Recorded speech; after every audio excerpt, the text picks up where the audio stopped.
Makanya benar jamaah, Ibnu Abbas ya menjadi salah satu pakar tafsir terbaik di zaman sahabat Nabi radhiyallahu taala anhum.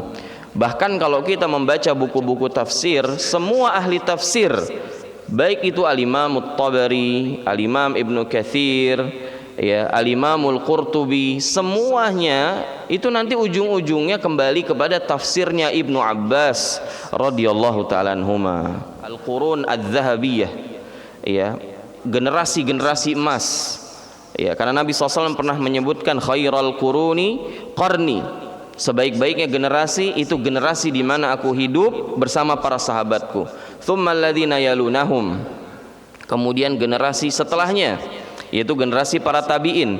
Tsummal ladzina yalunahum, kemudian generasi setelahnya yaitu generasi tabi'u at-tabi'in.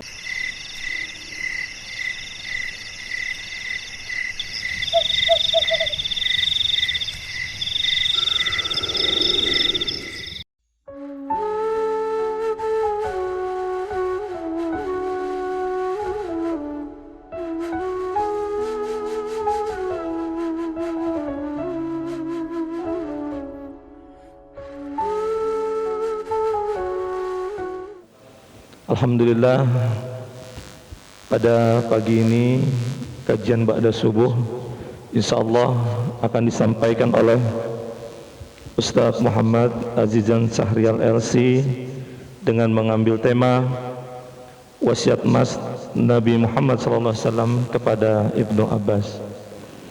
Untuk itu kami persilakan kepada Ustaz Azizan untuk langsung menyampaikan tausiahnya. Tafadhal Ustaz. Wassalamualaikum warahmatullahi wabarakatuh.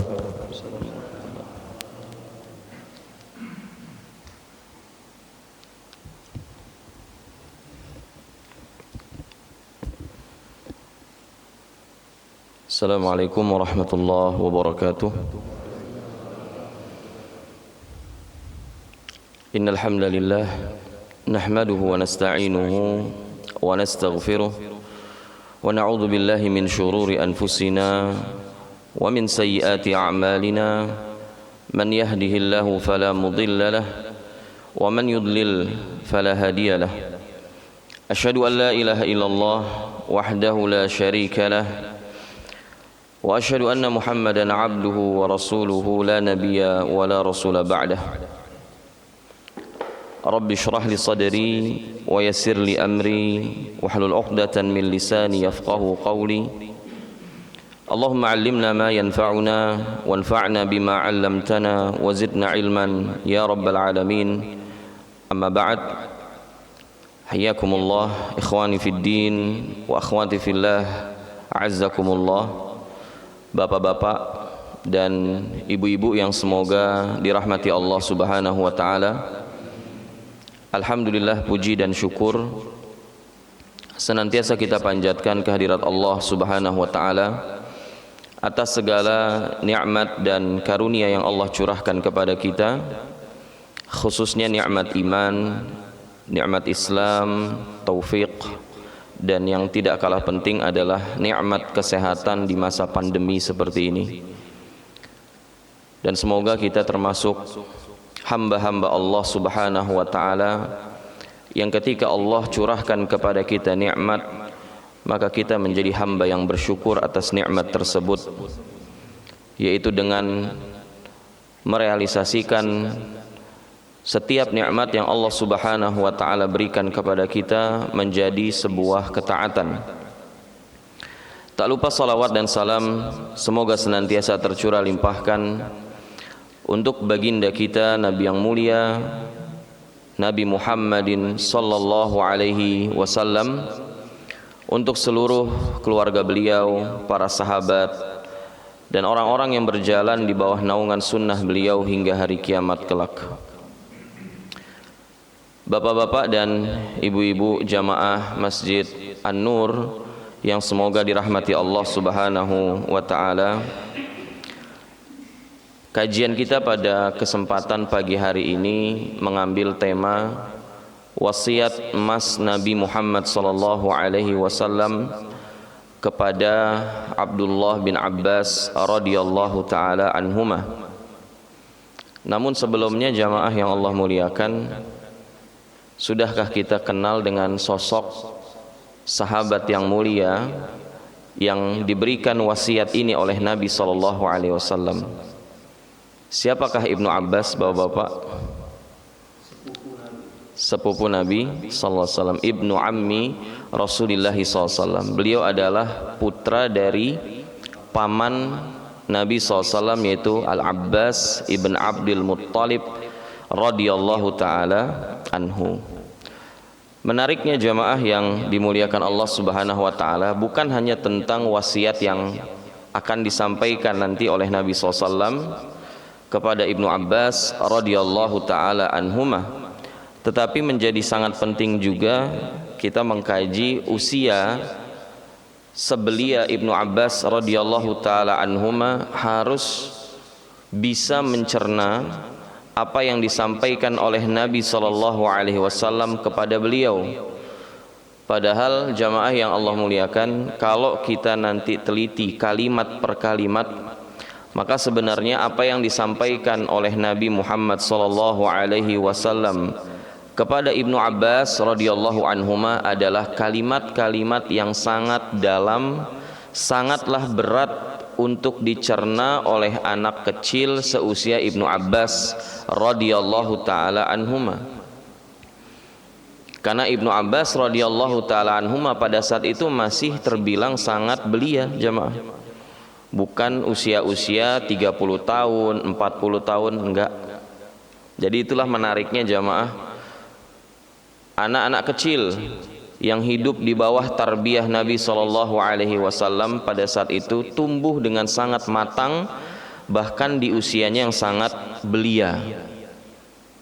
Karena diceritakan jamaah, banyak riwayat yang menyebutkan, ya, memang terjadi khilaf di kalangan ulama Ibnu Abbas itu lahir tahun berapa, tapi semua riwayat menjelaskan Ibnu Abbas itu masih belia pada saat Nabi SAW menyampaikan wasiat tersebut. Karena di sebagian riwayat disebutkan Ibnu Abbas dilahirkan, ya, 1 tahun sebelum Nabi hijrah ke Madinah. Artinya ketika Nabi wafat, usia beliau itu baru 10 tahun. Di sebagian riwayat disebutkan bahwa Ibnu Abbas lahir pada tahun 3 sebelum hijrah Nabi SAW ke Madinah. Sehingga ketika Nabi wafat, ya, pada tahun 11 Hijriyah, usia Ibnu Abbas itu baru menginjak 13 tahun. Jadi sekitar umur 13 sampai 10 sampai 15 tahun jemaah. Ya. Dan untuk seseorang yang menerima wasiat ini, nanti kita akan bacakan, ini terbilang sangat istimewa. Karena sekelas kita saja, Pak, belum tentu bisa mencerna apa yang disampaikan Nabi SAW. Untuk memahami kalimat Nabi butuh syarah, butuh penjelasan dari para ulama. Tapi Ibnu Abbas enggak. Ibnu Abbas ketika mendengar kalimat-kalimat tersebut, wasiat-wasiat tersebut, maka sesungguhnya Ibnu Abbas sudah faham apa yang diinginkan oleh Nabi Muhammad sallallahu alaihi wasallam. Ibnu Abbas ini jamaah, ya, dia di sisi lain punya hubungan dekat dengan Nabi SAW, bukan hanya sebagai sepupu, tapi karena bibi beliau yaitu Maimunah radhiyallahu taala anha ini bagian dari istri Nabi SAW. Ya, jadi istri Nabi jamaah ada berapa? Di di rumah tangga Nabi, di luar Khadijah, Maria, ada berapa istri Nabi jamaah? Iya, Masya Allah, ibu-ibu cepat juga. Jadi istri Nabi, Bu, istri Nabi satu atau banyak, Bu? Banyak, Masya Allah. Sampai sini paham, Bu, ya? Paham, Masya Allah. Jadi jamaah yang dimuliakan Allah Subhanahu wa ta'ala, di antara istri Nabi ada seorang wanita namanya Maimunah radhiyallahu taala anha, dan beliau ini bibinya Ibnu Abbas. Keuntungannya apa jamaah? Keuntungannya Ibnu Abbas tuh sering main ke rumah bibinya. Kalau orang luar kan mau ke rumah Nabi sungkan jamaah. Tapi Ibnu Abbas itu bisa sangat mengakses, ya rumah tangga Nabi sallallahu alaihi wasallam. Sehingga Ibnu Abbas pernah qiyamul lail bersama Nabi, pernah menyiapkan air wudu untuk Nabi sallallahu alaihi wasallam dengan sangat mudah. Di mana para sahabat lain tuh yang bukan termasuk ya kerabat Nabi sallallahu alaihi wasallam itu susah mengakses kehidupan rumah tangga Nabi sallallahu alaihi wasallam karena private sifatnya dia. Ya, susah diakses oleh kaum muslimin. Ya, sekalipun para sahabat yang dekat dengan beliau seperti Utsman umpamanya, Ali dan seterusnya. Nah, jamaah yang dimuliakan Allah Subhanahu wa taala, Ibnu Abbas itu belajar nggak lama sama Nabi. Jadi lahir orang kokoh seperti Ibnu Abbas, itu ternyata belajarnya nggak kayak kita, Pak. Kita ini SD 6 tahun, ya. SMP 3 tahun, SMA 3 tahun, kuliah berapa tahun, Pak? Beda-beda ya, ada yang 4, ada yang 5, ada yang 7, ada yang 10. Ya. Tergantung sejauh mana dia cepat menyelesaikan karya tulisnya gitu kan. Ada yang S1 7 tahun ada, Pak. Akhirnya sampai di DO sama kampus gitu kan. Ibnu Abbas belajarnya nggak lama sama Nabi. Diceritakan bahwa beliau sahiban Nabiyya sallallahu alaihi wasallam ya 30 syahra. Beliau itu bersuhbah itu ngedampingin terus Nabi SAW. Itu nggak lama jamaah, ternyata cuman 30 bulan. 30 bulan itu ya kalau kita hitung secara tahun sekitar cuman 2 tahun setengah. Jadi belajarnya 2 tahun setengah, outputnya adalah seorang ahli tafsir, ahli fikih, ahli hadis terbaik di zamannya. 2,5 tahun jamaah.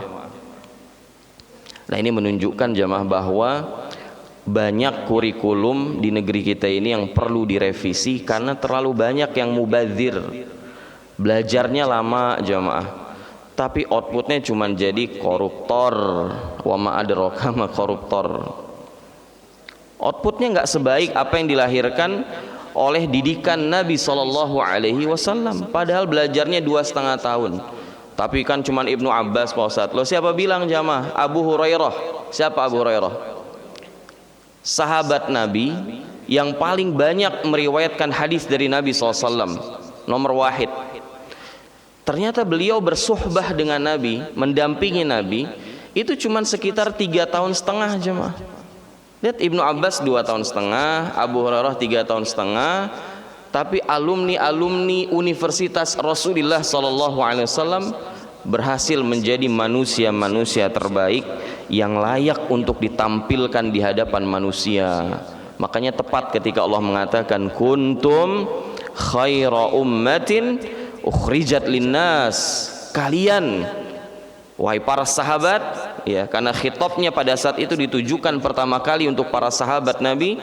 Khaira ummah, kalian tuh sebaik-baiknya umat yang pernah Allah tampilkan di hadapan manusia. Layak, Pak, layak tampil di hadapan manusia dengan segudang prestasi dan keahlian yang dimiliki oleh para sahabat di bidang ilmu.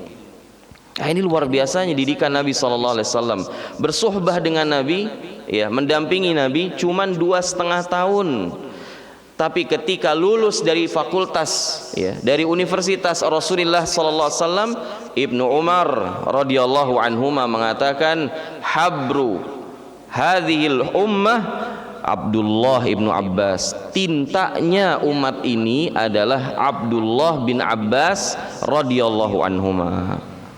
Bahkan ya murid-murid beliau para tabi'in, ya, diantaranya Imam Mujahid rahimahullah, salah seorang pakar tafsir yang beliau katakan, saya itu tidak pernah lewat satu ayat dari Quran kecuali saya tanyakan tafsirnya kepada Ibnu Abbas. Ini diantara murid terbaiknya Ibnu Abbas mengatakan, Ibnu Abbas itu disebut sebagai al-bahr. Apa bahr, Pak? Lautan. Kenapa disebut lautan? Karena saking luasnya ilmu Ibnu Abbas radhiyallahu taala anhuma. Apa rahasianya jamaah kira-kira selain senantiasa mendampingi ahli ilmu, sehingga Ibnu Abbas diberikan karunia berupa ilmu yang sangat melimpah, berbeda dengan para sahabat yang lain. Di antara tipsnya jamaah, kata para ulama, atau di antara rahasianya adalah karena Ibnu Abbas pernah mendapatkan doa dari Nabi Shallallahu Alaihi Wasallam. Jadi suatu hari jamaah, Ibnu Abbas itu menyiapkan air wudhu untuk Nabi Shallallahu Alaihi Wasallam. Lalu Nabi katakan, siapa yang meletakkan bejana ini? Karena dulu kan jamaah nggak kayak sekarang ya.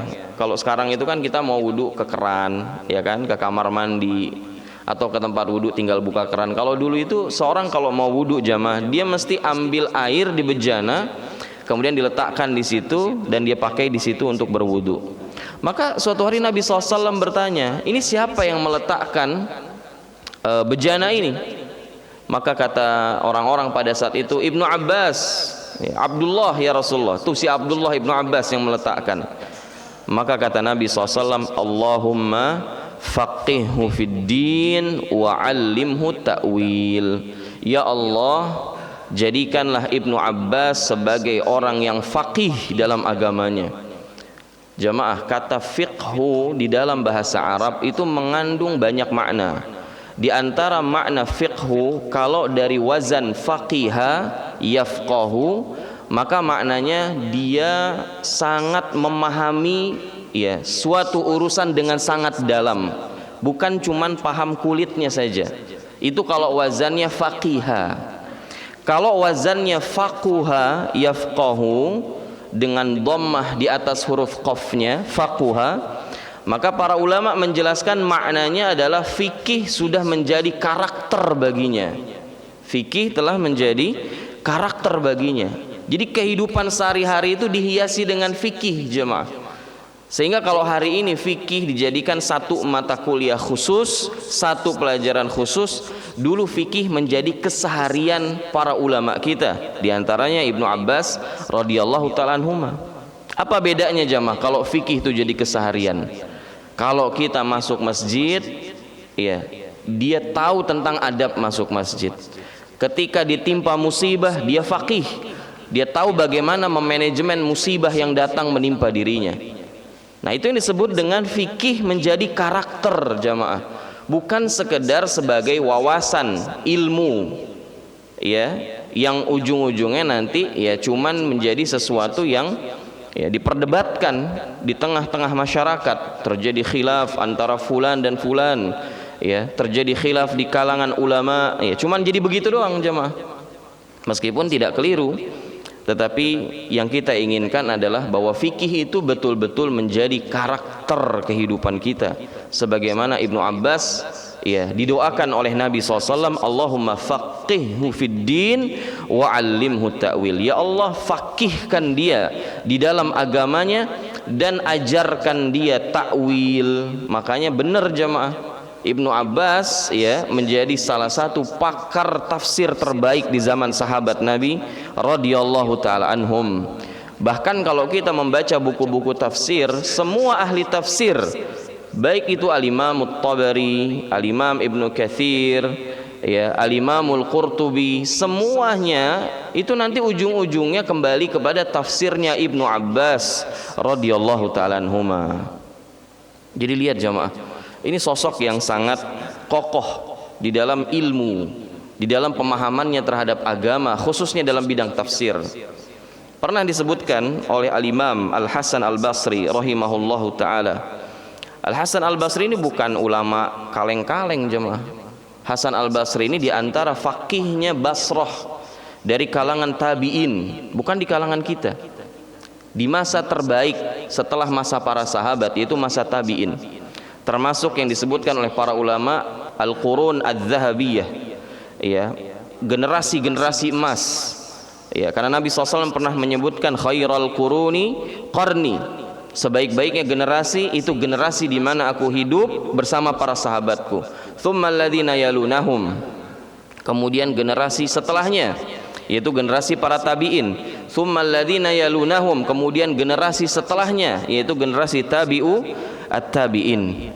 Nah, Al-Hasan Al-Basri itu faqihnya tabi'in di Basrah. Dia mengatakan, kana Ibnu Abbas yaqumu ala minbarina hadza fayaqra'ul baqarata wa ala Imran fayufassiruha ayatan.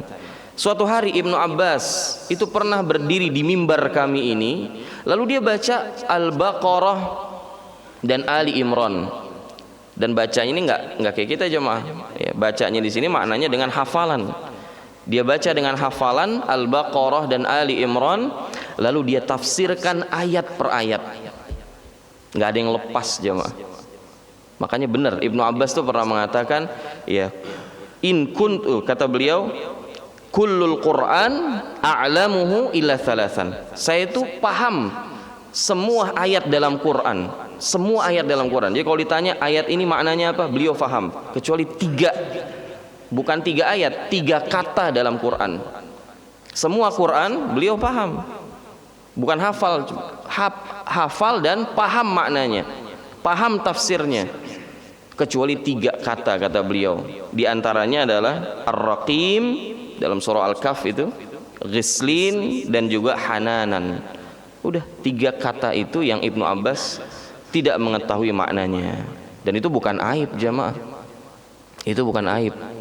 Karena dalam riwayat Nabi SAW mengatakan, siapa yang berbicara tentang Al-Quran, dia panjang lebar menjelaskan tafsir atau makna dari Quran, yang dia nggak punya ilmunya, falyatabawwa maq'adahu minan nar, maka siapin tempat duduknya di neraka. Jadi nggak sembarangan jemaah. Kalau nggak tahu ditanya tentang Quran, ya sebut aja wallahu a'lam. Itu kan kalimat yang paling simpel jemaah, lebih menyelamatkan. Makanya para ulama dulu mengatakan qaulu la adri nisful ilm. Ucapan saya nggak tahu jemaah itu adalah setengah dari ilmu. Taib, jamaah yang dimuliakan Allah Subhanahu wa taala, itu sekilas ya tentang sahabat yang mulia Abdullah bin Abbas habrul ummah radhiyallahu taala anhuma, tentang kemuliaan beliau ya, kekokohan ilmu beliau. Bagaimana beliau dulu jamaah pernah diajak sama Umar bin Khattab radhiyallahu taala anhu untuk duduk di majelis para veteran Badar. Veteran Badar itu nggak main-main jamaah. Allah Subhanahu wa taala itu mengatakan kepada orang-orang yang ikut perang Badar, if'alu ma syi'tum, lakukan sesuka kalian, apa aja, faqad ghafartu lakum, karena sesungguhnya aku telah memberikan maghfirah kepada kalian semua. Jadi jemaah, Allah telah membuka peluang maksiat buat orang-orang yang ikut perang Badar. Sampai sebegitunya. Kalian mau zina silahkan, mau minum khamr silahkan, mau judi silahkan, faqad ghafartu lakum, karena aku telah mengampuni kalian semua. Nah, ini diantara keistimewaan sahabat-sahabat yang ikut perang Badar. Nah, suatu hari itu Ibnu Abbas jamaah pernah dibawa sama Umar untuk duduk di halaqah, di pertemuan besar para veteran Badar. Maka orang-orang di Badar pada saat itu, ya meskipun tahu gitu ya, Umar itu ketika membawa seseorang nggak mungkin yang ecek-ecek gitu. Tapi pada saat itu kan anak-anak muda jamaah yang umurnya kayak Ibnu Abbas, ilmunya kayak Ibnu Abbas, bukan cuma Ibnu Abbas saja. Ada Ibnu Umar di situ, ada Abdullah bin Zubair umpamanya. Ya, anak-anak muda banyak di zaman Nabi SAW yang seperti Ibnu Abbas, tapi nggak sama persis. Maka orang-orang di pertemuan itu seperti memandang Umar kayak nggak suka gitu loh. Ini apa-apaan nih? Sampai akhirnya ada yang mengeluarkan statement, ya, wahai Umar, kalau anak kecil kayak gini, saya ada di rumah. Kita ini punya semua anak di rumah usia segini, yang kalau kami mau bawa, kami bakal bawa. Tapi kami nggak bawa, karena ini kan pertemuan orang dewasa gitu loh. Ini bukan kajian umum, ini pertemuan khusus orang-orang yang pernah ikut perang Badar. Maka kata Umar bin Khattab, ya anak ini yang seperti kalian tahu, dia anaknya Al-Abbas, kalian tahu kemuliaannya, kalian tahu kedekatannya dengan Nabi SAW. Maka akhirnya sampai pada titik Umar mengetes ya kefakihan orang-orang yang ada di majelis tersebut. Kata Umar, bagaimana menurut kalian tentang firman Allah Subhanahu wa taala, idza jaa nasrullahi wal fath wa ra'aitan nasa yadkhuluna fi dinillahi afwaja fasabbih bihamdi rabbika wastaghfir innahu kana tawwaba. Surah apa itu, Pak? Pak, surah apa Pak? Oh ini ibu-ibu yang jawab terus nih. Bapak-bapaknya terlalu khusyuk apa gimana ini? Terlalu mendalami gitu Pak ya? Insya Allah. Surah An-Nasr Pak. Surah favorit kita semua lah insya Allah. Bapak kan favoritnya bukan Al-Baqarah kan ya? Bukan Ali Imran. An-Nasr ya, Al-Ikhlas, An-Nas, Trikul itu. An-Nasr Pak, dites semua itu sama Umar bin Khattab radhiyallahu taala anhu. Nah semuanya menafsirkan apa adanya. Kata beliau, kata para sahabat yang ada di majelis tersebut, ya Umar, ya ini nanti apa namanya? Ini berbicara tentang penaklukan kota Mekah, di mana ini nikmat yang sangat besar. Kita diperintahkan, Nabi juga diperintahkan untuk bertasbih, beribadah kepada Allah. Ya ditafsirkan apa adanya gitu. Lalu Umar bertanya kepada Ibnu Abbas, "Ahakadza ya Ibnu Abbas? Begitukah menurutmu juga wahai Ibnu Abbas?" Ibnu Abbas mengatakan enggak. Kata Ibnu Abbas, "Hadza ajalu Rasulillah sallallahu alaihi wasallam." Ayat ini atau surah ini berbicara tentang sebuah isyarat bahwa ajalnya Rasulullah sallallahu alaihi wasallam itu sudah dekat. Loh tahu dari mana Pak? Ibnu Abbas lihat ya, begitu detailnya tafsir beliau tentang surah tersebut. Padahal nggak ada yang nafsirin kayak gitu. Itu jamaah pada kaget Pak. Jamaah pada heran, loh Ibnu Abbas berani-berani banget mengatakan ajal Rasulullah SAW sudah dekat. Tapi ternyata Umar setuju dengan tafsir Ibnu Abbas. Saya pikir juga begitu Ibnu Abbas. Karena apalagi Pak tugas Nabi ketika Mekah itu sudah takhluk di tangan Nabi SAW dan Mekah sudah menjadi negeri Islam. Karena memang tujuan dakwah Nabi itu kan mengislamkan Jazirah Arab. Meskipun Islam itu rahmatan lil alamin, tapi tugas Nabi aslinya itu cuman apa? Mengislamkan kota Mekah atau Jazirah Arab pada saat itu yang dipenuhi dengan kesyirikan. Akhirnya ketika Nabi SAW sudah menaklukkan Mekah, ya, kemudian manusia masuk ke dalam agama Islam afwaja, berbondong-bondong berbaiat kepada Nabi SAW, ya udah selesai, tutup udah tugas Nabi SAW, tercapai sudah misinya.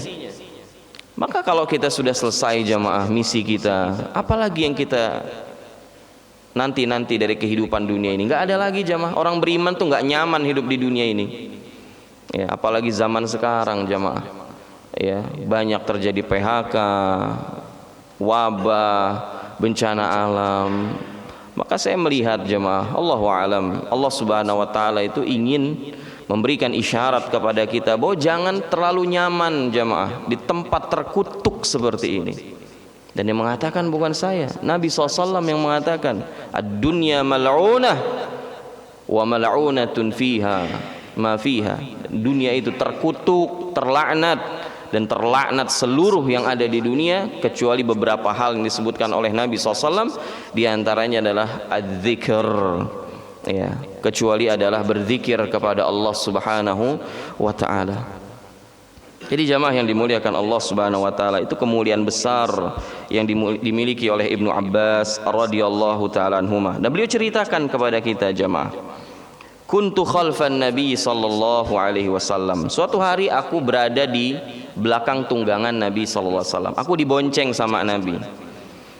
Nah, ini pelajaran pertama jamaah. Pelajaran pertama, bapak-bapak atau ibu-ibu yang suka antar jemput putra-putrinya, anak-anaknya, itu kalau boncengin anak Pak, itu jangan sampai kita nggak punya kalimat yang ingin kita sampaikan kepada anak-anak kita.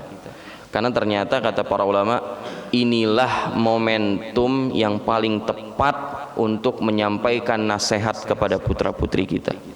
Kapan lagi Pak? Pagi anak kita sekolah, setelah kita antar, pulang siang istirahat, sore main, sebagian TPA, malam tidur. Kapan kita sampaikan nasihat kepada anak kita? Nah ini, ketika kita boncengin jamaah, itu nasihat terbaik yang kita sampaikan kepada cucu kita, anak-anak kita, itu akan membekas dalam hatinya, sebagaimana membekas wasiat yang disampaikan Nabi kepada Ibnu Abbas radhiyallahu taala anhuma.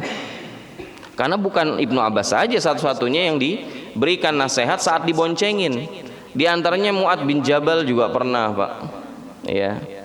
Mu'adz bin Jabal juga pernah diberikan nasihat oleh Nabi SAW saat dibonceng oleh Nabi SAW tentang perkara tauhid. Itu udah banyak banget lah intinya. Para sahabat yang ketika dibonceng sama Nabi itu menjadi kesempatan tuh, momentum bagi Nabi untuk memberikan nasihat-nasihat emas kepada para sahabat sehingga mereka tumbuh betul-betul dengan nasihat-nasihat Nabi SAW. Nah, di antaranya Ibnu Abbas, beliau ceritakan suatu hari saya pernah dibonceng oleh Nabi SAW. Faqala, maka Nabi berkata, ya gulam, inni u'allimuka kalimat. Wahai anak kecil, saya akan ajarkan kepadamu beberapa kalimat. Dan jamaah, semua kalimat yang diajarkan Nabi, yang disampaikan Nabi ketika membonceng Ibnu Abbas ini semuanya tentang perkara iman. Semuanya wasiat berharga, semuanya menjadi nasihat ya, yang kelak menjadi bekal Ibnu Abbas tumbuh menjadi seorang ulama besar. Apa di antara kalimatnya? Kata Ibnu Abbas, Nabi mengajarkan yang pertama, ihfazillah yahfazka. Ihfazillah tajidhu tujahak. Jadi diulang 2 kali jamaah. Kata ihfazillah diulang berapa? 2 kali. Dan ini kaidahnya dalam bahasa Arab itu tidak mungkin ada kalimat, apalagi ini wahyu ya, karena ini sabda Nabi SAW, apalagi kalau Al-Quran, tidak mungkin jemaah ada kalimat dalam bahasa Arab diulang 2 kali, apa 3 kali atau 4 kali, kecuali tujuannya ingin menekankan pentingnya kalimat tersebut. Sehingga dari semua wasiat Nabi kepada Ibnu Abbas yang disampaikan oleh beliau ini ya, yang perlu kita soroti dengan sangat detail adalah kalimat beliau, ihfazillah, jagalah batasan Allah, jagalah Allah. Coba Pak, kalau anak kelas berapa ini? Kalau 12 tahun tuh kelas berapa Pak? 6 SD ya, dari 6 SD sampai SMP lah ya. Bapak nasihatin, nak jagalah Allah nak. Kira-kira dia diem atau nanya balik Pak? Nanya balik, dia diem bingung gitu kan. Akhirnya dia tanya, Pak gimana sih kok kita jaga Allah? Bukankah Allah maha besar, Al-Ali yang maha tinggi, Al-Qadir yang maha mampu untuk melakukan segala sesuatu, kok kita jadi jaga Allah? Nah itu kalau anak-anak kita tuh. Makanya tadi saya sampaikan Pak Ibnu Abbas cerdas luar biasa. Beliau paham maksud Nabi SAW. Ihfazillah, nak jagalah Allah. Maksudnya apa? Ai ihfaz hududallah, jaga batasan-batasan Allah. Karena di dalam hadis yang lain Nabi SAW menjelaskan bahwa Allah Pak itu punya hudud, punya batasan-batasan. Ada batasannya, sebagaimana para raja itu punya daerah teritorial, daerah kekuasaan yang nggak boleh dilanggar sama siapapun. Maka Allah Subhanahu wa Ta'ala juga punya batasan, punya daerah teritorial yang nggak boleh dilanggar oleh siapapun. Makanya Nabi katakan, nak ihfazillah, jagalah Allah, yakni jagalah batasan-batasan Allah, jauhi larangan-larangan Allah. Ngerti itu Ibnu Abbas? Oh berarti saya harus jauhi khamr, oh saya harus jauhi zina, oh saya harus jauhi perdukunan, oh saya harus jauhi ghibah, saya harus jauhi durhaka kepada orang tua, saya harus jauhi berkata-kata buruk.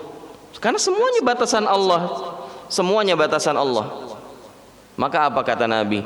Yahfadzka, sebagai gantinya Allah yang menjagamu nak. Kalau ini beneran Pak, ketika Nabi SAW mengatakan Allah yang menjagamu, bener Allah yang menjaga dia. Ini nggak ada tafsiran lain kecuali penjelasan para ulama, maknanya Allah menjaga agamamu. Saya mau tanya jamaah, di masa fitnah seperti ini penting nggak Allah jaga akidah kita? Di saat akidah ini udah luar biasa jamaah, untuk bertahan di atas akidah ahlus sunnah wal jamaah, oh ini berat, seperti memegang jamroh kata Nabi, memegang bara api, panas tapi harus dipegang, karena kalau dilepas maka nanti ada yang sesuatu yang jauh lebih panas dari api yang kita pegang tersebut. Kalau kita lepas jamaah, nanti ada yang lebih panas lagi pada hari kiamat, yaitu an-nar. Jadi lihat betapa beratnya hari ini kita menjaga akidah.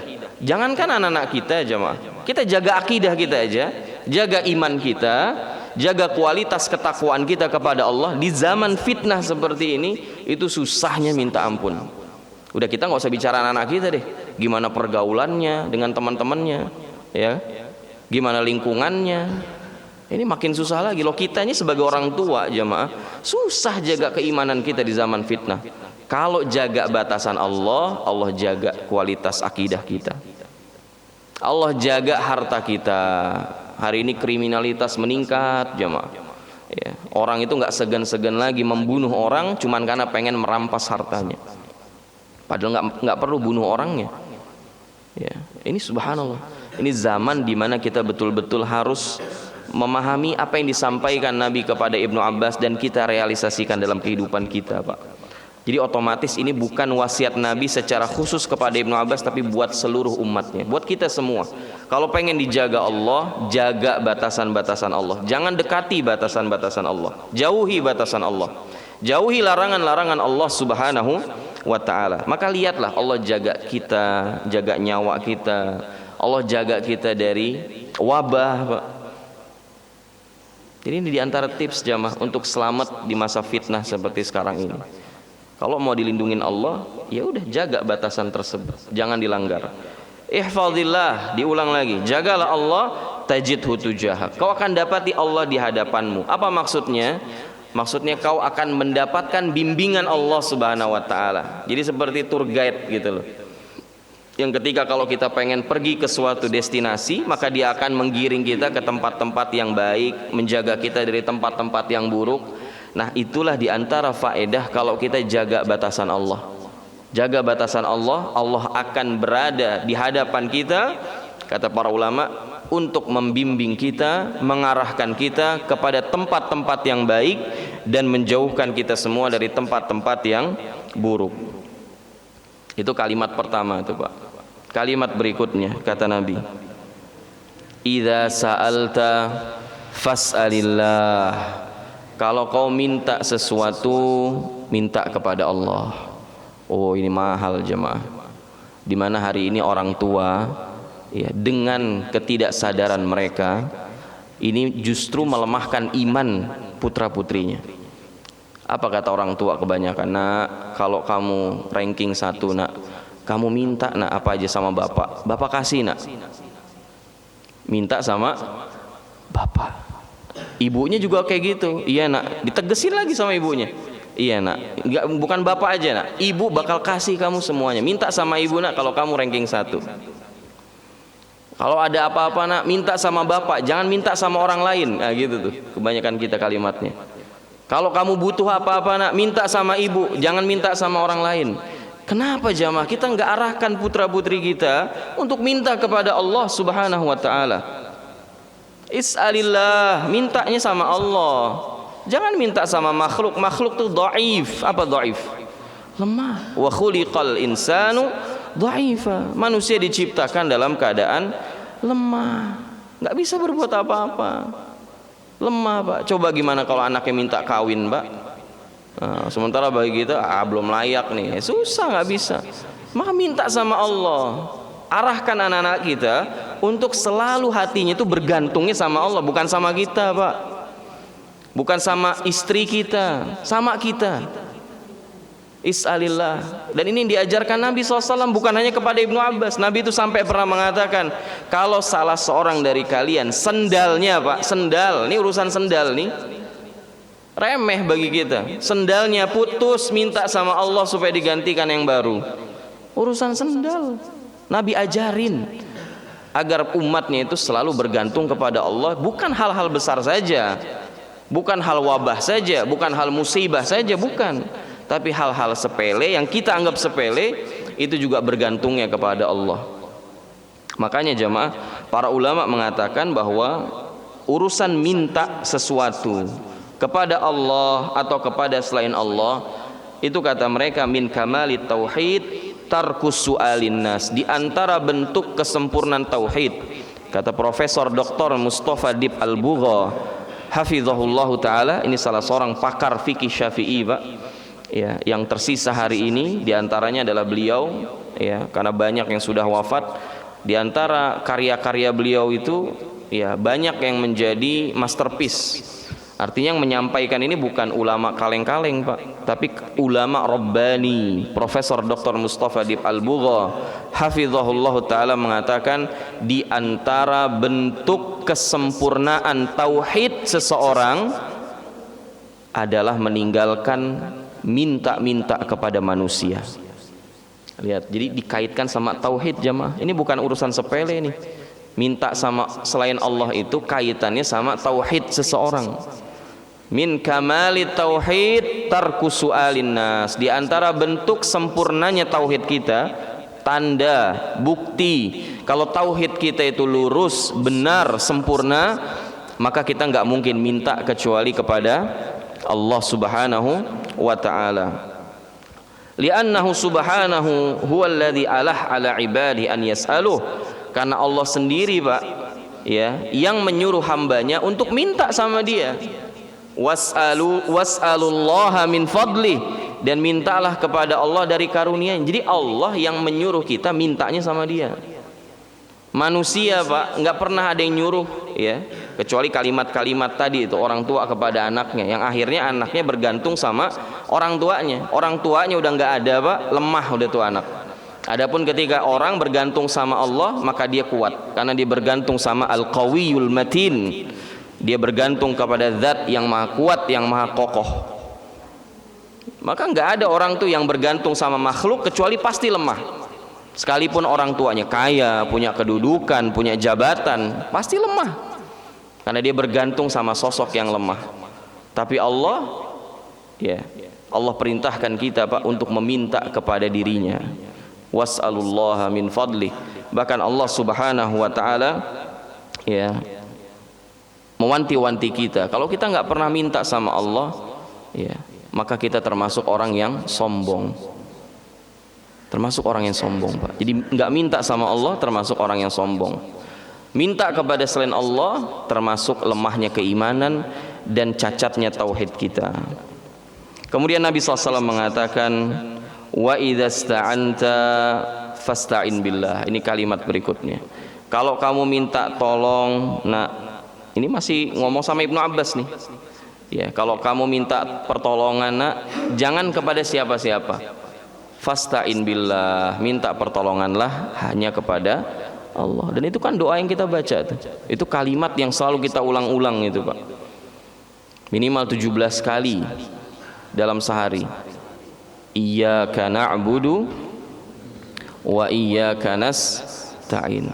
Hanya, kan lihat jemaah, kalau didahulukan objeknya, diakhirkan subjek dan predikatnya, dalam bahasa Arab itu menunjukkan, ya, litakhsis au lil hasr. Kalau ada kalimat harusnya kan urutannya itu subjek, predikat, objek. Ini dibalik Pak, objeknya disebutin lebih dulu, baru subjek, predikat. Harusnya kalimat yang benar, bukan berarti Allah salah, enggak. Nanti kita bahas. Harusnya kalimat yang sesuai dengan kaedah umum bahasa Arab itu, na'buduka ya Allah, kami beribadah kepadamu ya Allah. Wa nasta'inu bika, dan kami minta pertolongan kepadamu ya Allah. Itu kalimatnya harusnya kayak begitu normalnya, ya, subjek saya atau kami, predikat, ya, beribadah, atau yang berikutnya minta pertolongan, objeknya Allah. Itu harusnya begitu jamaah. Tapi ini kan enggak. Yang didahulukan penyebutannya objek, iyyaka, kepadamu kami beribadah, kepadamu kami minta pertolongan. Nah, kata para ulama, kalau didahulukan penyebutan objek baru subjek dan predikatnya, maka ini menunjukkan lil hasr, untuk pengkhususan dan pembatasan. Artinya kita tidak beribadah, tidak menyerahkan ibadah kita, apapun bentuk ibadahnya, apakah itu ibadah fisik, apakah itu ibadah lisan, apakah itu ibadah hati, kecuali hanya kepada Allah. Sebagaimana kita tidak minta pertolongan kecuali hanya kepada Allah. Makanya terjemahannya apa Pak? Iyyaka na'budu wa iyyaka nasta'in. Hanya kepadamu kami beribadah, kami serahkan ibadah kami, dan hanya kepadamu kami meminta pertolongan. Kan beda Pak rasanya gitu di hati kalau kita ungkapkan dengan kalimat yang normal tadi, kami beribadah kepadamu ya Allah. Ya, berarti Pak ada peluang nggak ibadah kepada selain Allah? Ada peluang, masih membuka peluang itu. Ya, kami beribadah kepadamu tapi juga menyerahkan ibadah kepada selain dirimu ya Allah. Kalau kalimatnya kami minta pertolongan kepadamu ya Allah, berarti masih membuka peluang, boleh minta pertolongan kepada selain Allah. Makanya kalimatnya pakai redaksi al-hasr, pakai redaksi pembatasan, yakni maknanya hanya kepadamu ya aku beribadah atau kami beribadah, dan hanya kepadamu kami minta pertolongan. Ini sekedar contoh Pak ya, biar nggak ngantuk. Pak, kalau ada seorang suami, dia katakan kepada istrinya, wahai istriku, kamu ini adalah istriku. Wahai istriku, kamu ini adalah istriku. Pak, berarti masih membuka peluang nggak Pak? Dia punya istri-istri lain selain istrinya itu Pak? Masih dong Bu, gimana ini? Iya. Kan kalimatnya Bu, ya apa manggilnya apa sih? Sayang gitu kan. Kamu adalah istri saya. Berarti ibu-ibu masih membuka peluang nggak itu suami punya istri-istri lain di luar sana? Lo masih membuka, kalimatnya itu masih membuka kemungkinan ya dia punya istri-istri lain di luar sana. Tapi kalau kalimatnya wahai istriku, ya kamu adalah satu-satunya istri saya, hanya kamu istri saya, Pak, berarti masih buka peluang nggak Pak? Masih Pak. Kalau dia politikus jahat Pak ya, satu di Cibubur, satu di Cilengsi, satu di Cibinong, kan gitu. Jadi harus perhatikan kalimatnya itu jemaah. Ya. Ibu-ibu juga harus pastikan kalimatnya dulu Bu. Jangan mudah tertipu gitu kan. Nah, itu sekedar contoh jemaah. Ya, iyyaka na'budu wa iyyaka nasta'in. Karenanya Nabi SAW mengarahkan Ibnu Abbas untuk minta pertolongan dan bergantung kepada Allah Subhanahu wa taala. Lalu kalimat berikutnya kata Nabi SAW, wa'lam annal ummah law ijtama'at ala an yanfa'uka bi syai'in lam yanfa'uka illa bi syai'in qad katabahu Allahu lak. Dan ketahuilah nak, bahwasannya kalau seluruh manusia, jangankan satu komplek Pak, seluruh manusia itu berkumpul, kemudian dia pingin memberikan manfaat kepadamu, pengen kasih kesembuhan, pengen kasih rizki berupa harta kepadamu, lam yanfa'uka illa bisyai'in qad katabahu Allahu lak. Lihat, Nabi pengen ngajarin Ibnu Abbas untuk beriman kepada takdir Pak. Kata Nabi SAW, nak, semua manusia berkumpul pengen ngasih manfaat kepadamu, pengen kasih kesembuhan nih.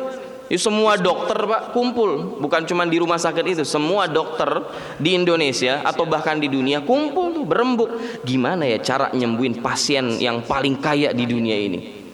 Karena kita dari sini Pak, ketika kasus COVID ini kita ngerasain bahwa nikmat harta tuh nggak seberapa Pak. Ketika nafas sudah di ujung gitu kan, udah ngap-ngapan, kita udah lupa sama dunia kita tuh. Berasa banget Pak. Bahwa harta itu nggak ada apa-apanya ternyata. Bahwa nikmat termahal ternyata nikmat sehat setelah nikmat iman. Nah, semua dokter kumpul tuh berembuk di dunia, gimana cara nyembuhin pasien? Nggak bisa jamaah. Nabi ngajarin Ibnu Abbas kayak begitu, nggak bisa. Kecuali manfaat itu sudah Allah tuliskan di takdirmu. Dan sebaliknya kata Nabi SAW, wa in ijtama'u ala an yadurru syai'in lam yadurruka illa bi syai'in qad katabahu Allahu 'alaik. Dan kalau mereka semua manusia berkumpul, berkonspirasi jemaah, bukan sebagian kelompok aja. Kita ini kadang-kadang sudah parno ketika satu kelompok katanya pengen melakukan konspirasi untuk kaum muslimin. Enggak, ini semua manusia. semua manusia pengen menjatuhkan kita, Pak, pengen memberikan madharrah, bahaya kepada kita, maka bahaya itu nggak mungkin sampai kepada kita, kecuali memang bahaya tersebut sudah Allah takdirkan untuk kita. Jadi bayangkan, Pak, kalau semua muslimin, semua muslimah, ya, dia faham betul kalimat Nabi ini, wasiat Nabi kepada Ibnu Abbas, maka hidupnya tenang, Pak. Hidupnya tenang. Karena ketika dia kena musibah, dia yakin memang musibah tersebut sudah ditakdirkan Allah kena dirinya. Makanya di dalam riwayat yang lain kata Nabi, wa'lam annama akhta'aka lam yakun liyusibak. Ketahuilah nak, bahwasannya segala sesuatu yang luput darimu Allah nggak takdirkan kena dirimu, maka sampai kapanpun kata Nabi nggak akan pernah kena dirimu, karena nggak ditakdirkan. Dan sebaliknya, wama asabak lam yakun liyukhti'ak. Kalau Allah takdirkan untuk kena dirimu, maka nggak akan pernah meleset darimu, pasti kena. Jadi jamaah kita ini subhanallah, ini hadis lagi-lagi seolah mengingatkan kita, ya, bahwa bukan hanya protap Covid yang kita butuhkan saat ini. Nah, itu penting jamaah, pakai masker, jaga jarak, cuci tangan. Kalau nggak diimbangi hadis ini, nanti yang ada kalimat-kalimat yang seolah menunjukkan lemahnya tauhid kita jemaah, lemahnya keimanan kita. Akhirnya keluar nanti statement, ya Allah, saya kan udah ya mengikuti protap Covid dengan baik, kok masih kena juga. Loh, Anda beriman nggak sama sabda Nabi SAW ini? Kalau memang Allah takdirkan kena, ya kena, sudah, bahaya itu. Kalau Allah nggak takdirkan kena, ya, mau jadi perawat Covid, Pak, itu nggak kena, Pak. Jadi penting nih, ya, kita beriman kepada apa yang disampaikan Nabi SAW kepada Ibnu Abbas, sehingga orang hidupnya nggak paranoid, nggak cemas, nggak khawatir, karena dia tahu bahwa nggak ada satupun bahaya yang menimpa dirinya kecuali memang sudah Allah takdirkan kena dirinya, sudah Allah pastikan kena diri. Mau kemana kek, mau lari kemana kek? Sebagaimana juga kematian kan begitu, aina ma takunu yudrikumul maut walau kuntum fi burujin musyayyadah. Kemanapun kalian lari, pasti kematian akan mendatangi kalian, meskipun kalian bersembunyi di balik benteng yang sangat kokoh. Taib, sampai jam berapa jamaah? Udah habis waktu kita ya. Oh, sampai jam 7. Masya Allah. Taib, sedikit jamaah ya. Ada faedah yang sangat penting untuk kita bahas, yang nampaknya sayang kalau terlewatkan. Pertama jamaah, Nabi SAW itu sangat bersemangat untuk menanamkan nilai-nilai keimanan dan akidah kepada para sahabat, wabil khusus kepada anak-anak muda di zaman sahabat, wabil khusus kepada anak-anak muda di zaman sahabat. Nabi itu sangat bersemangat. Makanya jemaah lihat 10 sahabat yang dijamin masuk surga itu semuanya anak muda jemaah. Ketika Nabi keluarkan statement itu ya. Ketika Nabi keluarkan statement Abu Bakar fil jannah, Umar fil jannah, Utsman fil jannah, Ali fil jannah, ya, Abu Bakar di surga, Umar di surga, Utsman di surga, Ali di surga, Abdurrahman bin Auf di surga. Jamaah, itu semua dari 10 orang-orang dijamin surga tersebut, dari 10-nya yang paling tua pada saat itu adalah Abu Bakar Siddiq. Itu pun usianya masih 40-an tahun jamaah. Usia 40 tahun itu masih muda. Karena Nabi SAW diutus menjadi nabi dan rasul di usia berapa? 40 tahun. Nggak mungkin orang tua jadi nabi dan rasul jamaah. Allah yang lebih tahu kemaslahatan. Jadi untuk ukuran umur umat Muhammad SAW 40 itu masih terbilang muda. Jadi 10 orang yang dijamin surga dari kalangan sahabat semuanya anak muda. Ali anak muda, Tolhah anak muda, ya, Sa'id bin Jubair itu anak muda. Nggak cukup, kita tambahin contohnya jemaah. 10 perawi hadis terbanyak, ya, dari mulai Abu Hurairah tadi, kemudian Ibnu Abbas, Ibnu Umar, Aisyah, itu semuanya anak-anak muda, bahkan belia jamaah, masih sangat belia. Abu Hurairah itu ketika Nabi wafat umurnya baru sekitar 30-an tahun, 31 apa 32 begitu. Ya saya aja sekarang udah 29 tahun jemaah. Ya.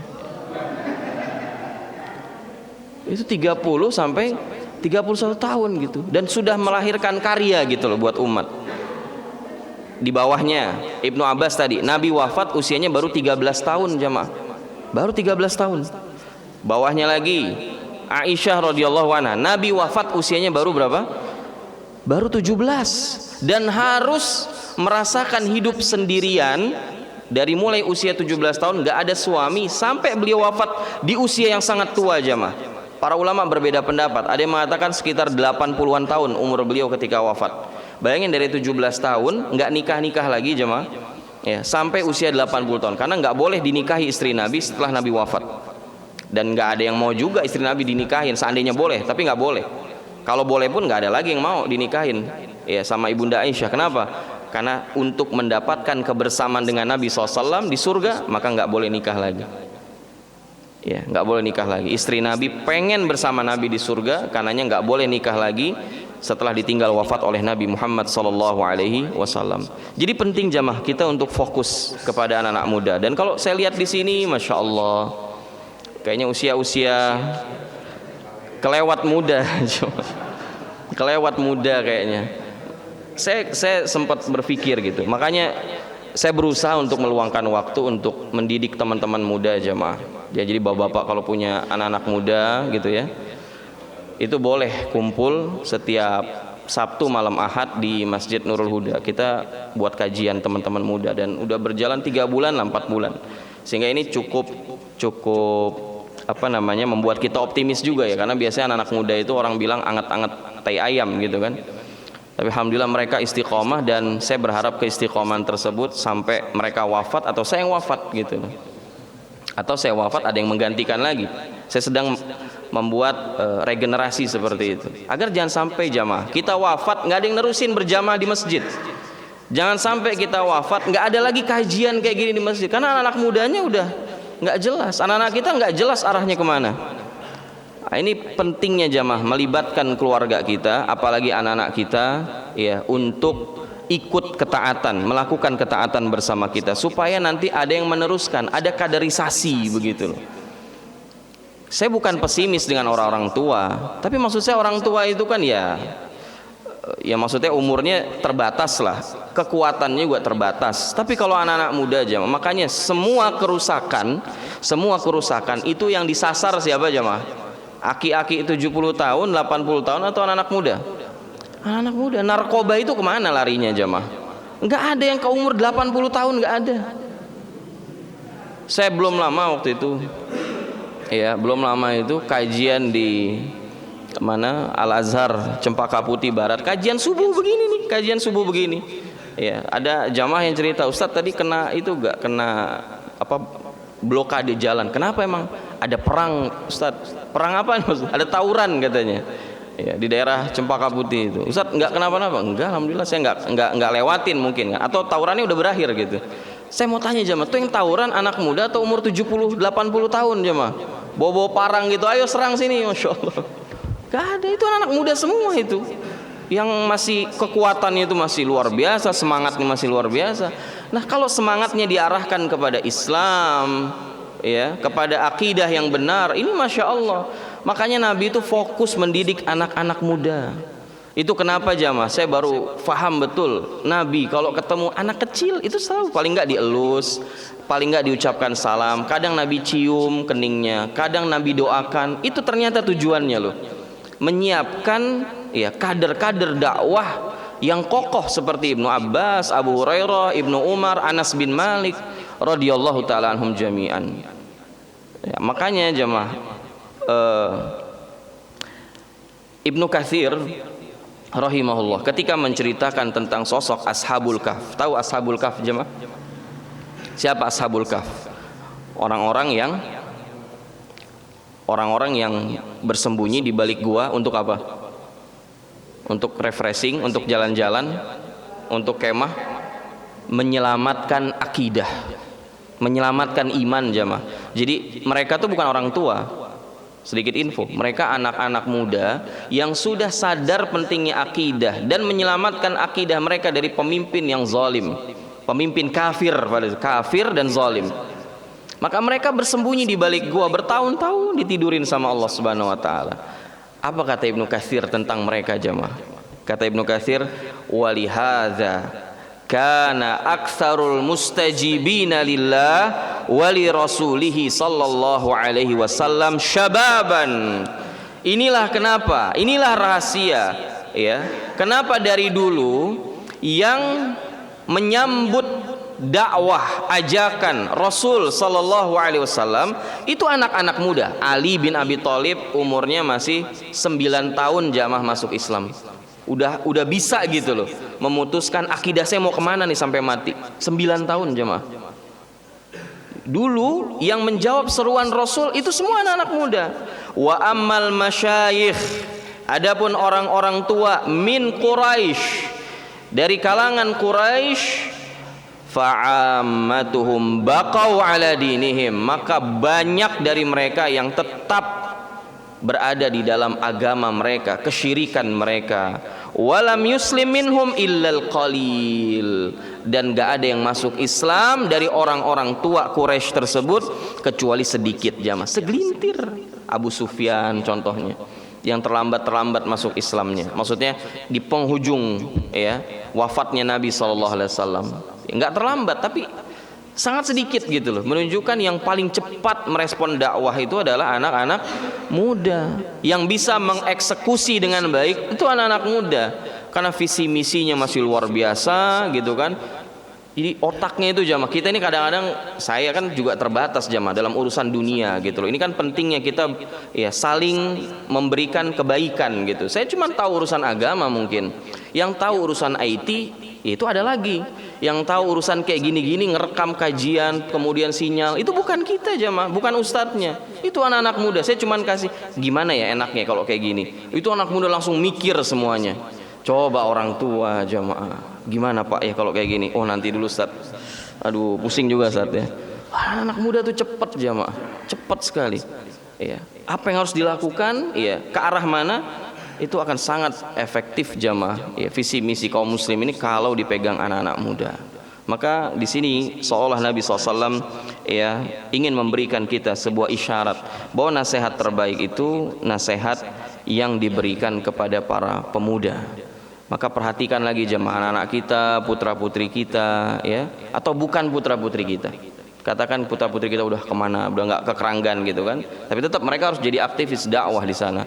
Nah maka putra-putri kita yang di sini, atau siapalah tetangga kita yang muda-muda, ajak jemaah ke masjid, ajak ke kajian seperti ini. Mereka tumbuh ya di atas keimanan dan akidah yang benar. Itu harapan kita.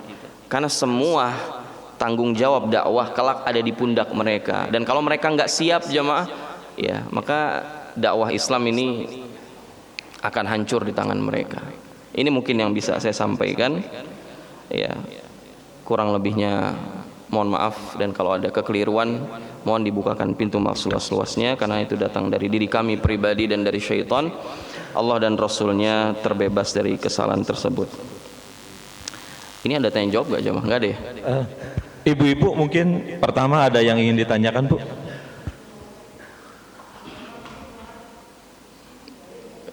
Ibu-ibu jelas semua ya, Insya Allah. Ini ada anak muda mau nanya nih Pak Ustadz. Tafadhol.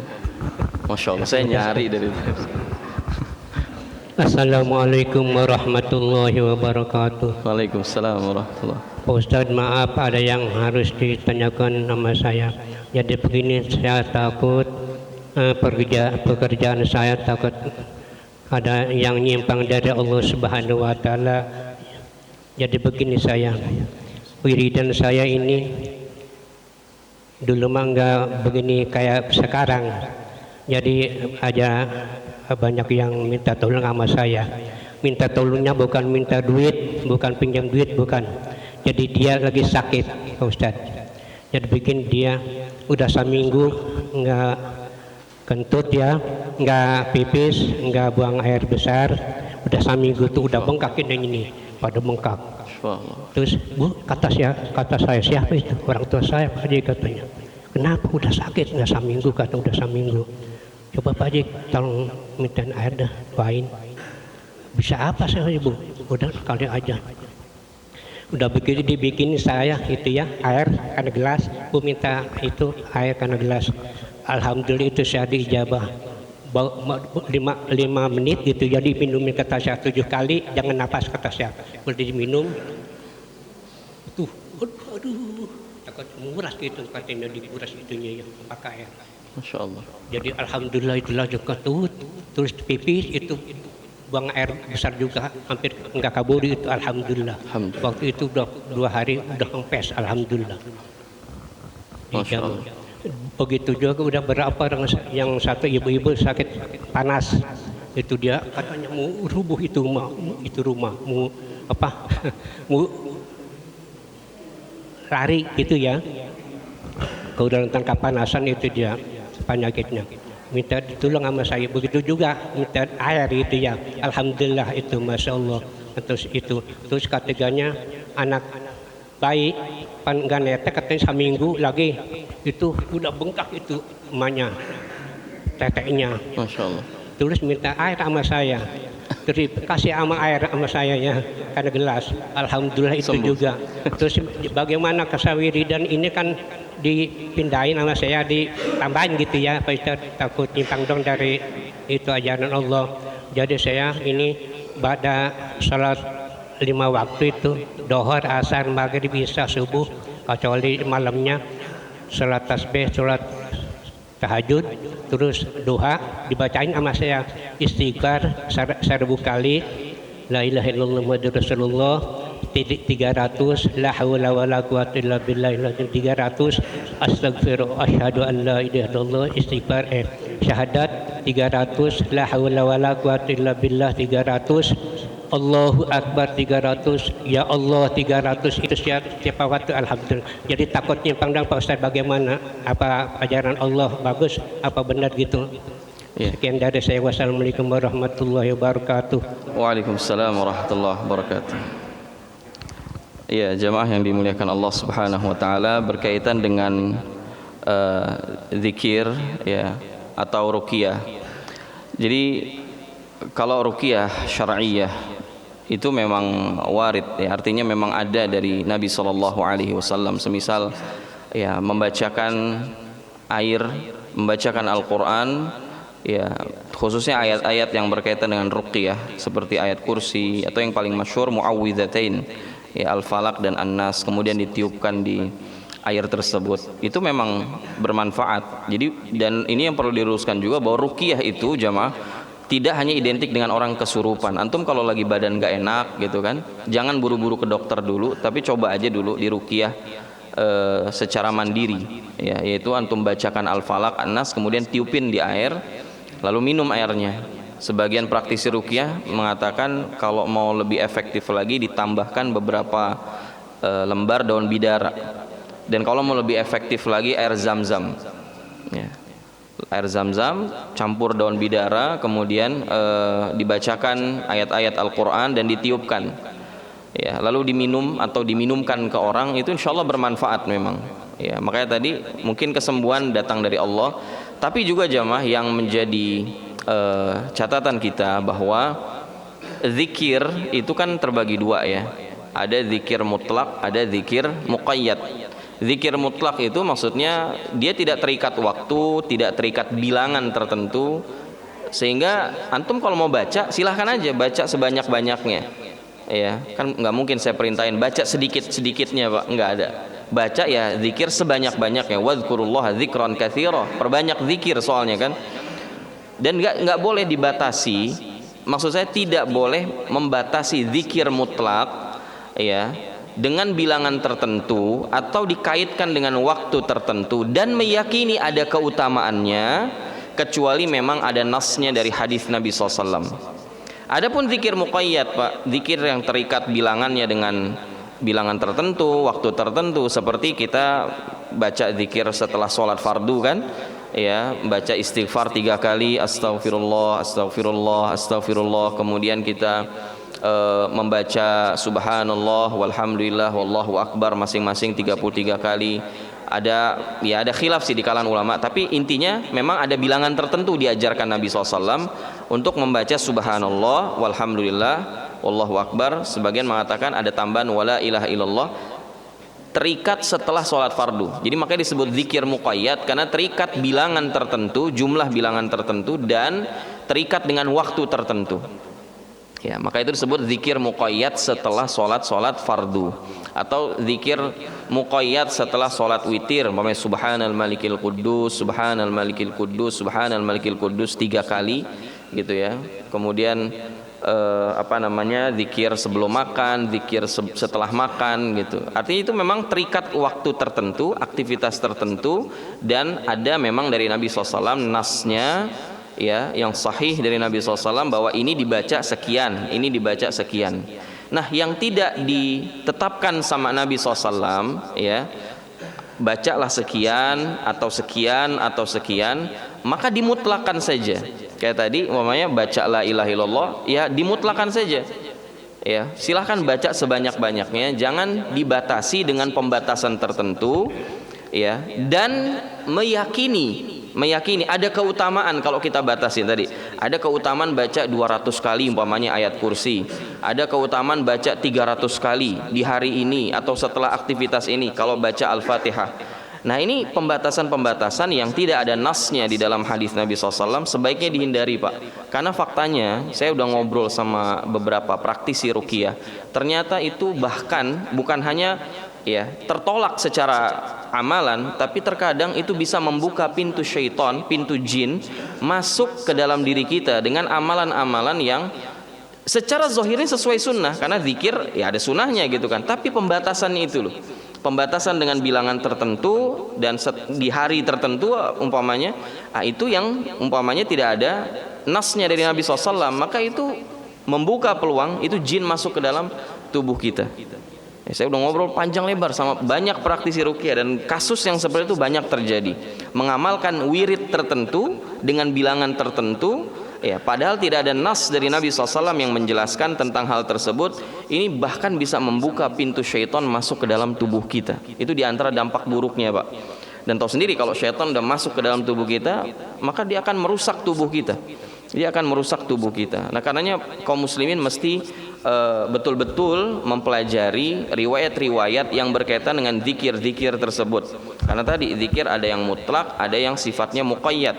Kalau memang ada nasnya dari Nabi SAW seperti zikir tadi subhanallah walhamdulillah wallahu akbar dibaca 33 kali gitu kan, atau subhanallah wa bihamdi subhanallahil azim baca 100 kali, lah itu memang ada nasnya dari Nabi SAW. Yang tidak ada nasnya ya berupa pembatasan, maka jangan dibatasi. Baca sebanyak-banyaknya. Sholawat baca sebanyak-banyaknya ya, hari Jumat baca berapa sholawat? Sebanyak-banyaknya. Kalau bisa dari ba'da subuh ya, masuk waktu subuh sampai maghrib baca sebanyak-banyaknya. Jangan dibatasi, kecuali kita memang ya untuk hitungan harian saja, Pak.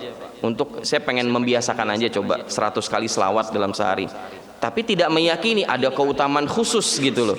Kalau kita baca sholawat dengan jumlah bilangan tersebut, maka yang demikian gak ada masalah ya, gak ada masalah. Selama tidak meyakini kalau kita baca dengan bilangan tersebut maka ada keistimewaan khusus, ada keutamaan khusus, ada fadilah khusus ya, maka insya Allah gak ada masalah. Karena itu cuma target harian ya, kayak orang baca one day one juice gitu kan.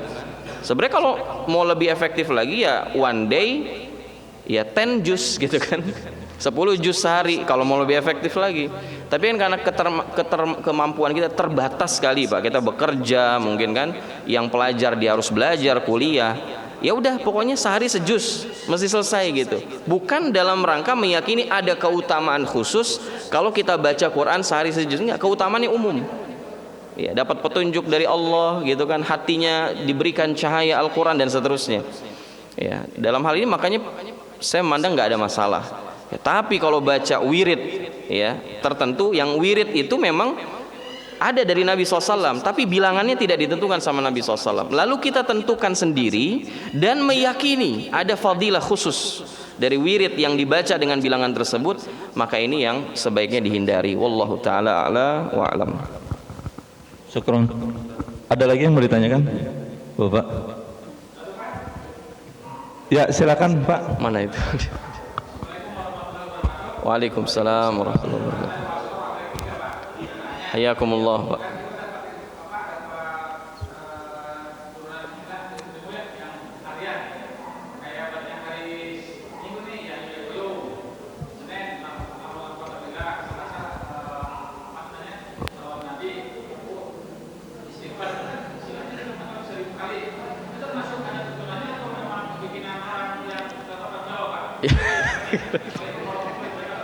Assalamualaikum warahmatullahi.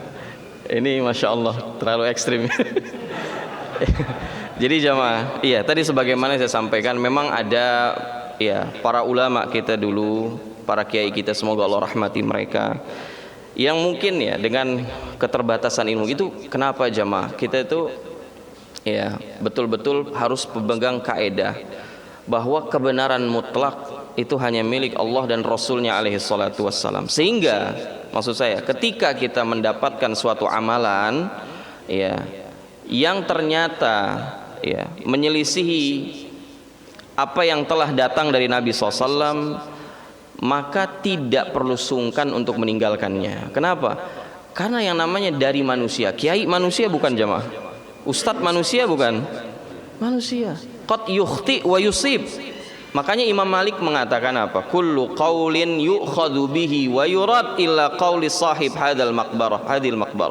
Kata Imam Malik ketika ngajar di Masjid Nabawi, semua ucapan boleh diambil, boleh ditolak mentah-mentah. Itu hak kita. Ya, mungkin kalau lebih rinci lagi, haknya para ulama. Kalau kita orang awam cuma ngikut aja jemaah. Haknya para ahli ilmu untuk mengambil ucapan siapapun dan menolak ucapan siapapun, kecuali ucapan orang yang ada di kuburan tersebut. Dan beliau menunjuk kepada makam Rasulullah sallallahu alaihi wasallam. Sehingga kita free jemaah, bebas gitu loh. Artinya nggak mesti kita terkait dengan ustadz fulan, syekh fulan, kiai fulan. Selama kita belajar dan ternyata jelas di hadapan kita bahwa wirid-wirid yang muqayyad seperti itu, yang mengait-ngaitkan bukan Nabi SAW. Ya, beda halnya dengan umpamanya membaca Al-Kahf gitu kan di hari Jumat atau di malam Jumat. Memang ada nasnya, itu pun masih diperdebatkan di kalangan ulama. Ada yang menghasankan hadisnya sehingga boleh diamalkan, ada yang mengatakan riwayatnya dhaif, dan saya lebih condong kepada ya pendapat ulama yang mengatakan riwayatnya hasan, karena banyak sekali memang dari beberapa jalur, sehingga bisa jadi terangkat menjadi hasan li ghairihi. Asalnya memang dhaif, tapi karena banyaknya jalur saling menguatkan satu dengan yang lain, sehingga terangkat derajatnya. Kalau dalam ilmu hadis dia menjadi hasan li ghairihi. Yang nggak ngamalin ya silahkan saja gitu loh, karena memandangnya riwayatnya lemah umpamanya. Tapi maksud saya, kalau memang diikat dengan waktu, hari tertentu, dan memang ada nasnya, ya kita tetapkan, nggak boleh diingkarin. Tapi kalau tidak ada nasnya, dan setahu saya al-faqir, Allahu a'lam, ya bacaan dengan dikaitkan hari tertentu seperti itu, ya nggak ada dasarnya dari Nabi SAW. Dan saya menduga kuat tadi, makanya ini biasa diamalkan oleh para ulama kita terdahulu, yang mereka sebenarnya tidak menginstruksikan kepada murid-muridnya, cuman karena muridnya melihat ini syekhnya nih setiap hari ini baca ini diambil ya dan disebarkan di tengah-tengah masyarakat. Sehingga jamaah, kalau kita telusuri sanadnya, karena namanya agama kan perlu sanad jamaah, laulal isnad laqala man syaa ma syaa, kata para ulama. Kalau nggak ada isnad, nggak ada jalur periwayatan, maka orang itu nanti akan seenaknya bicara agama. Dikit-dikit kata Nabi, dikit-dikit kata Nabi. Makanya dulu para ulama itu terkenal jamaah, iya, mereka itu mengeluarkan jargon sammu rijalikum. Kalau kamu bawa sebuah data, sebuah kalimat yang dinisbatkan kepada Islam, maka sebutkan perawinya. Sebutin perawinya. An fulan, an fulan, an fulan, an fulan, an Ibnu Umar, anin Nabi SAW, umpamanya gitu. Dan semua perawinya thiqah, terpercaya. Oke, kita terima. Tapi kalau ada perawi yang nggak thiqah, apalagi nggak ada sanadnya jemaah. Dan hari ini mohon maaf, tersebar ya di media sosial ya banyak tentang amalan-amalan tertentu berkaitan dengan bulan Rajab. Itu ternyata setelah ditelusuri nggak ada riwayat sanadnya jemaah. Sehingga ini yang nyebarin nanti bahaya juga. Karena dia harus mempertanggungjawabkan di hadapan Allah berbicara tentang agama tanpa ilmu. Tapi kan saya berharap dapat kebaikan Pak Ustadz untuk men-share. Nah itulah jamaah pentingnya kita sebelum men-share harus tasabbut, ta'akud, pastikan dulu validasinya. Jangan dapat share. Kalau yang di-share kebaikan, kalau yang di-share kebatilan bagaimana? Kebatilan yang dibungkus dengan kebaikan. Jamaah yang dimuliakan Allah Subhanahu wa taala. Jadi di dalam Islam ilmu itu bisa dipertanggungjawabkan. Itu yang mau saya sampaikan. Ilmu, kalau Anda mengatakan ada amalan tertentu, hari tertentu, bilangan tertentu, taib sammu rijalikum, sebutin perawinya siapa, bagaimana kondisi derajat hadisnya, supaya bisa diterima gitu loh, dipastikan dulu, dicek kebenarannya. Karena tadi laulal isnad laqala man syaa ma syaa. Kalau nggak ada sanad periwayatan, orang nanti bicara seenaknya aja, baca surah ini hari ini, baca ayat ini pada waktu sore atau pagi. Sementara Nabi SAW tidak pernah memberikan hal-hal tersebut. Ini bukan masalah baik atau tidak baik jamaah. Baca Quran baik, zikir baik. Tapi ketika dikaitkan dengan peristiwa tertentu, waktu tertentu, hari tertentu, lalu dinisbatkan kepada Nabi SAW, ini namanya apa jamaah? Berdusta atas nama Nabi secara tidak sengaja. Itu hati-hati jamaah. Falyatabawwa maq'adahu minan nar, kata Nabi. Maka hendaknya dia siapkan tempat duduknya di neraka jahanam. Wal iyadu billah. Ini harus membuat kita hati-hati jemaah di dalam men-share sesuatu tentang agama kita. Karena agama kita ini ada sanadnya. Kalau ada sanadnya amalkan. Enggak ada sanadnya maka hati-hati. Atau kalau ada sanadnya kemudian dicek ternyata hadisnya palsu, bisa jadi seperti itu. Dan yang mengingkari itu jamaah, mengingkari tentang amalan sekian di bulan Rajab, itu bukan ulama-ulama kontemporer. Itu dari kalangan Imam Nawawi, Imam Ibnu Rajab Al-Hambali, itu mereka sudah membuat statement-statement pengingkaran terhadap amalan-amalan tersebut. Dan kenapa harus seperti itu jamaah? Supaya umat ini terjaga dari amalan-amalan yang tidak ada contoh dari Nabi SAW. Itu cuman misi para ulama, cuman itu. Mereka dikecam kah, mereka dituduh ini kah, nggak ada masalah. Yang penting umat terjaga. Lihat ketulusan para ulama kita jamaah. Karena bahayanya jamaah, kata para ulama itu, kalau seandainya ada satu bid'ah, perkara yang tidak ada tuntunan dari Nabi SAW, hidup, tumbuh subur di tengah-tengah masyarakat, mesti ada satu sunnah yang mati. Jadi yang jadi tumbal itu sunnahnya jamaah. Maka inilah kenapa kita sering menghimbau masyarakat untuk menjaga yang sunnah dan berhati-hati dengan perkara-perkara yang muhdatsatil umur. Maka jamaah yang dimuliakan Allah Subhanahu wa taala, ketika datang sesuatu khabar dari kita, maka kembali kepada firman Allah Subhanahu wa taala, in ja'akum fasiqun binaba'in fatabayyanu. Kalau datang perkara dari kalian tentang kebahagiaan umat, tentang kesedihan umat, maka tabayyun dulu, tabayyun, di cross check gitu loh. Apalagi kalau datangnya dari orang yang tidak terkenal, duduk di majelis ilmu. Beda kalau antum dapat broadcast dari Syekh Fulan, Kiai Fulan langsung gitu secara langsung. Adapun kan hari ini nggak jelas jemaah. Itu udah broadcast keberapa nyampe ke antum mungkin, udah yang ke-100 mungkin. Nanti setelah ditelusuri, enggak, kata kiainya, saya nggak ngasih ke situ. Bingung jadi kita. Nah inilah kenapa pentingnya kita memastikan keotentikan riwayat terhadap amalan tertentu agar umat ini terjaga jamaah. Umat ini terjaga dari hal-hal yang tidak ada tuntunan dari Nabi SAW. Taib. Baik, syukran Ustaz, karena waktu kita akhiri kajian kita dengan kita sama-sama membaca doa kafaratul majlis. Subhanakallah wa bihamdika asyhadu an la ilaha illa anta astaghfiruka wa atubu ilaik. Terima kasih para jamaah atas kehadirannya. Sebelum pulang di luar ada konsumsi, bisa dibawa pulang. Selama masa pandemi ini tidak diperkenankan kita untuk makan bareng-bareng di masjid, jadi dibawa pulang. Mohon para jamaah untuk menjaga kebersihan. Tempat minum silahkan dibuang di tempat yang telah disediakan. Wassalamualaikum warahmatullahi wabarakatuh.